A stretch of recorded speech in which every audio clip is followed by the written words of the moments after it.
എന്താ നിങ്ങളുടെ ഉദ്ദേശം? ഈ കുടുംബം തൊലച്ചിട്ടേ പോവൂ എന്നുള്ള നിർബന്ധം വല്ലതും ഉണ്ടോ?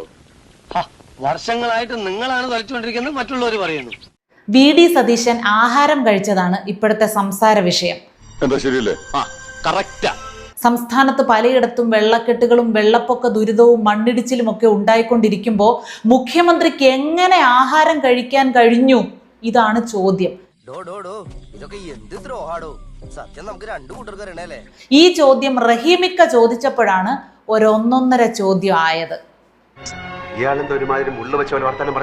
സത്യത്തിൽ ഈ കാണുന്ന ദൃശ്യങ്ങൾ എനിക്ക് ആദ്യം വിശ്വസിക്കാൻ കഴിഞ്ഞില്ല.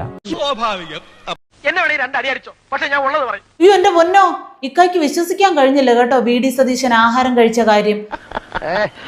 എന്താ ചിരിക്കുന്നത്? അല്ല, നിന്റെ തമാശ എനിക്ക് ഇഷ്ടായി. ഞാൻ സീരിയസ് ആയിട്ട് തന്നെ പറഞ്ഞു. അതെ, അതാ എനിക്ക് ചിരി വന്നത്. കാരണം 2018-ലും 2019-ലും ഒക്കെ പ്രളയം ഉണ്ടായപ്പോഴും ചൂരൽമല ദുരന്തം ഉണ്ടായപ്പോഴും ഒക്കെ പിണറായി വിജയൻ കട്ട ഉപവാസമായിരുന്നല്ലോ. അതല്ല ഉദ്ദേശം, ഞാൻ മാറി പിന്നെ ചൂടാണ്ട് AC ഒന്നും ഇല്ല. അത് നെന്മീൻ പൊരിച്ചത് പോയിട്ട് തിരി ഗോതമ്പ് കഞ്ഞി പോലും അദ്ദേഹത്തിന്റെ തൊണ്ടേന്ന് ഇറങ്ങിയിട്ടില്ലെന്നാ പറഞ്ഞു കേൾക്കുന്നത്. എന്റെ പ്രജകൾ അവരുടെ സ്വന്തം വീടുകളുടെ അടുക്കളയിൽ ചെന്ന് എപ്പോൾ പാചകം ചെയ്ത് ഭക്ഷണം കഴിക്കുന്നുവോ അപ്പോൾ മാത്രമേ നാം ജലപാനം നടത്തുകയുള്ളൂ എന്ന ഉറച്ച നിലപാടിലായിരുന്നു അത്രേ പിണറായി വിജയൻ. ഒടുക്കത്തെ തുമ്പലാണെന്ന് നീ മറക്കണ്ട.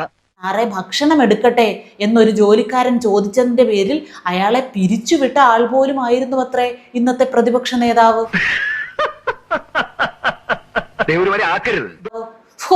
സൽക്കാരങ്ങൾക്കൊന്നും പിന്നെ അങ്ങേര് പോയിട്ടേ ഇല്ല.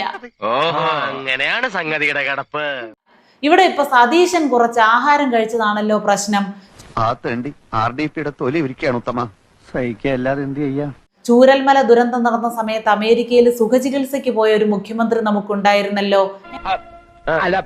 അത് പിന്നെ 10 കൊല്ലത്തെ ദുരിതകാലം ചാകര പോലെ കണ്ട സഖാക്കളാണ് ഈ സംസാരിച്ചുകൊണ്ട് നടക്കുന്നത്. CID പണി ഒപ്പിച്ചു, കംപ്ലീറ്റ് കള്ളത്തരവും കയ്യോടെ പിടിച്ചു അല്ലേ? Bad, very bad. പ്രളയ ഫണ്ട് മുതൽ ദുരിതാശ്വാസ ക്യാമ്പിൽ വരെ മോഷണം നടത്തി. കോവിഡ് കാലത്തെ കിറ്റുകൊള്ള പിന്നെ ലോക പ്രസിദ്ധമാണ്. പറയല്ലേ എന്താ മാധവ്? ഇനി ഞാനിവിടെ നിന്ന് ഡയലോഗ് പറഞ്ഞ കരഞ്ഞു പോകും. ഉസ്മാനെ രക്ഷപ്പെട്ടോ.